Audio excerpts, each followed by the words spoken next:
Caríssimos irmãos, sejam todos bem-vindos ao Evangelho, Prece e Irradiação do Centro Espírita Cearense.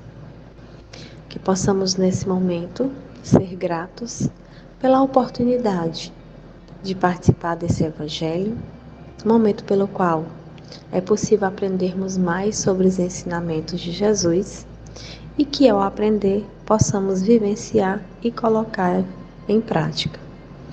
Trago uma mensagem do livro Café com Deus Pai, que tem como título Vai dar tudo certo.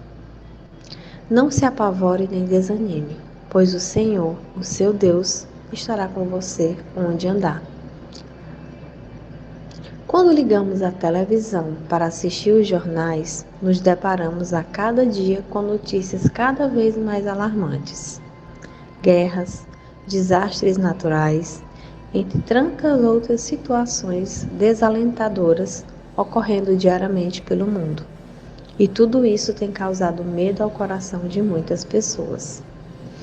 O fato é que, se olharmos para as circunstâncias, certamente o desânimo baterá à nossa porta.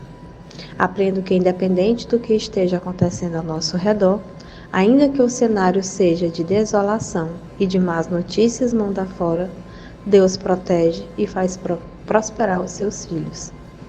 A Bíblia nos diz que, com o passar dos anos, as coisas pioram, mas que a bondade e a proteção de Deus continuariam sobre nós. Ter isso em mente é como caminhar no deserto, mas ter continuamente o oásis dentro de nós. Portanto, não se deixe levar pelas circunstâncias. Ainda que o cenário ao seu redor não melhore, você pode vencer. Tudo isso é um exercício de fé, em que Deus o encoraja a olhar para Ele e não para as circunstâncias. Quando agimos assim, demonstramos que confiamos plenamente nele e em sua palavra. Em Êxodo 16, a Bíblia diz que, mesmo em meio ao deserto, Deus enviará diariamente alimento para o seu povo e jamais houve falta. Não permita que as circunstâncias o desanimem. Creia que o crescimento vem de Deus. Saiba que depende totalmente dele e que a bondade e a misericórdia do Senhor jamais terão fim. Portanto, anime-se. Ele dará a providência necessária para cada situação na sua vida. Se Deus disse que vai dar certo, creia, vai dar certo. Que a paz do Mestre Jesus esteja no lar e no coração de cada um de vocês. Que assim seja.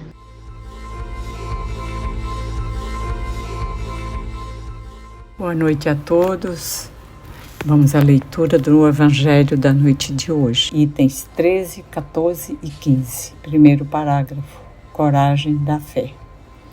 Todo aquele que me confessar e me reconhecer diante dos homens, eu o reconhecerei e confessarei também eu mesmo, diante de meu Pai que está nos céus. E todo aquele que me renegar diante dos homens, eu o renegarei também eu mesmo, diante do meu Pai que está nos céus. São Mateus capítulo 10, versículo 32 e 33. Se alguém se envergonha de mim e das minhas palavras, o Filho do Homem se envergonhará também dele, quando vier em sua glória e no seu Pai e dos santos anjos. São Lucas capítulo 9, versículo 26. A coragem da opinião sempre foi considerada entre os homens porque há mérito em afrontar os perigos, as perseguições, as contradições e mesmo os simples sarcasmos, aos quais se expõe quase sempre aquele que não teme confessar claramente ideias que não são as de todo o mundo. Aqui, como em todo, o mérito está em razão das circunstâncias e da importância do resultado. Há sempre fraqueza em recuar diante das consequências da opinião e em renegá-la, mas há caos de uma covardia tão grande quanto a de fugir no momento de combate.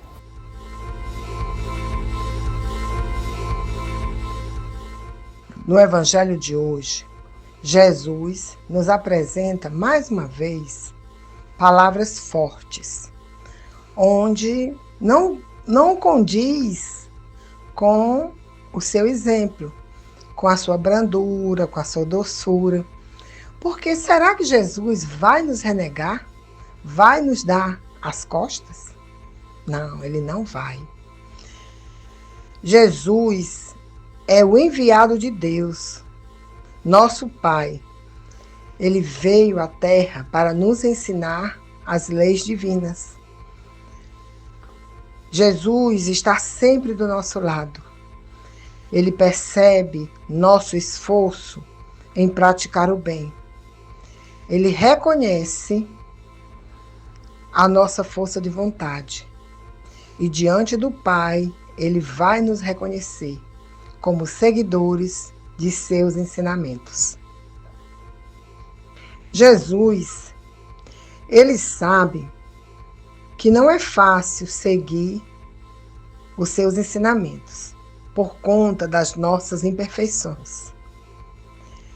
Mas, à medida que formos capazes de vencer o egoísmo, a vaidade, o orgulho, os nossos vícios, nós vamos facilmente testemunhar Jesus diante dos homens. Nós vamos poder falar, pregar sobre as coisas de Deus através dos ensinamentos do Mestre Jesus.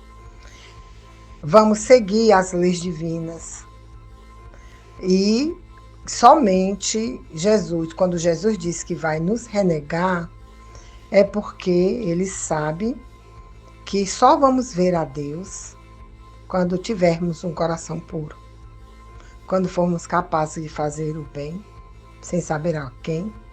Quando formos capazes de amar o próximo, sem distinguir este ou daquele. Todos os filhos de Deus. Aí, neste momento, nós vamos caminhar para a pureza e vamos realmente não renegar a Jesus.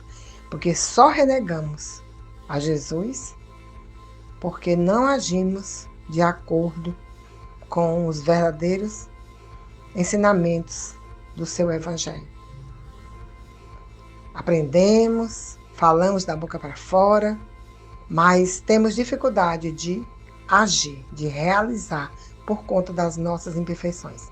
O Mestre Jesus reconhece isso, ele sabe das nossas dificuldades, mas também ele sabe que nós vamos conseguir, porque Deus não vai perder nenhuma ovelha.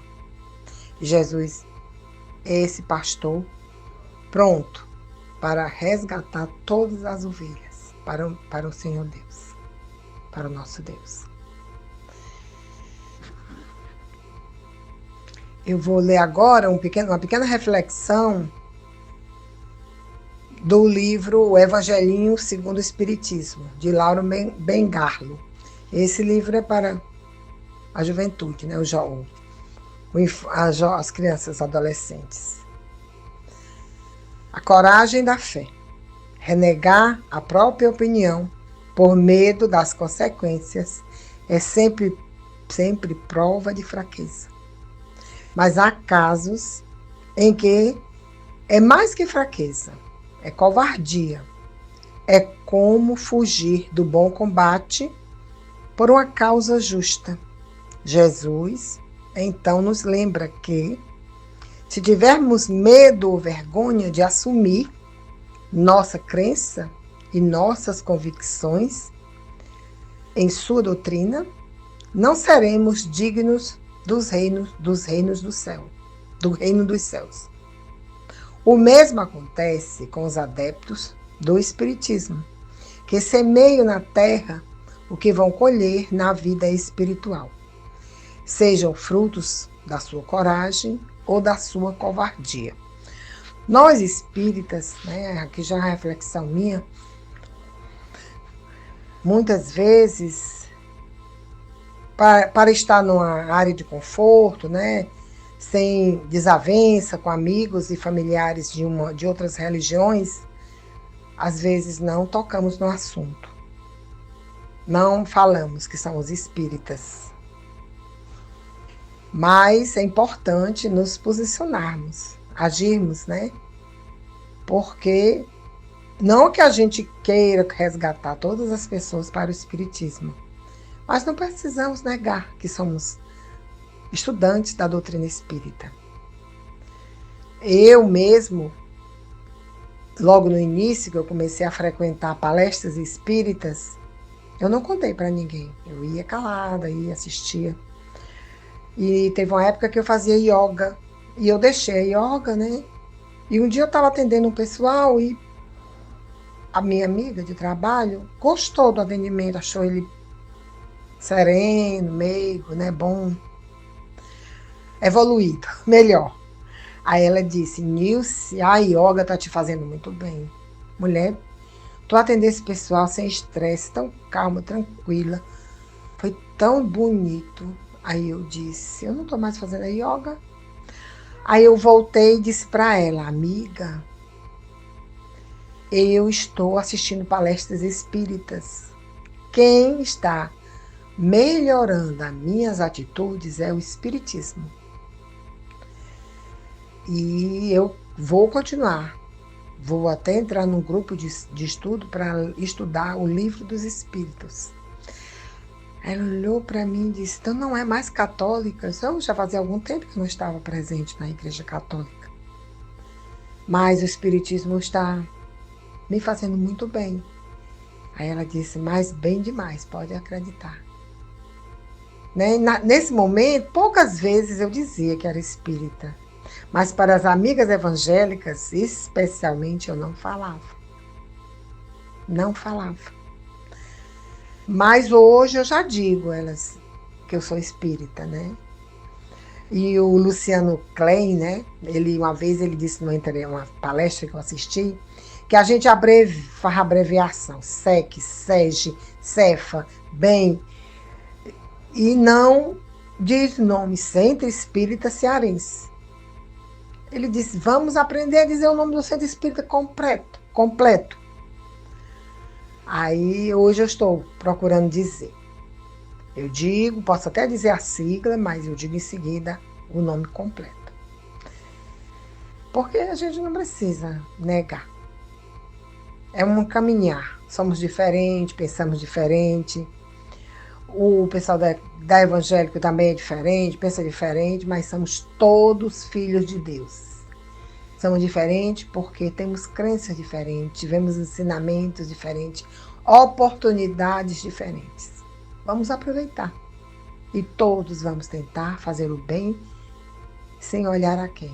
Quem trabalhou ou trabalha nas praças servindo comida para os nossos irmãos em situação de rua, vê a grande rede de solidariedade.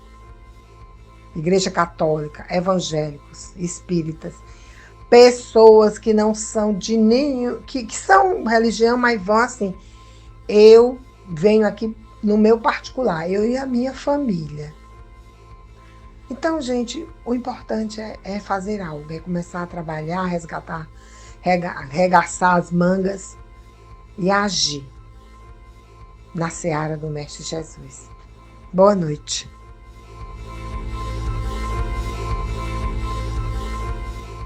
Caríssimos irmãos, e agora, após esse evangelho, com o nosso coração grato e reconfortado pelas palavras e ensinamentos desse evangelho, pedimos auxílio à corrente médica de Dr. Bezerra de Menezes e também dos anjos e espíritos mensageiros que coloque nesta água o remédio necessário para a cura e restabelecimento da nossa saúde, seja do nosso corpo físico, do nosso espírito, do nosso psicológico. Que ao tomá-la, possamos nos encher de coragem, de fé e perseverança no caminho do bem e na prática dos ensinamentos do nosso Mestre amado Jesus. Que assim seja.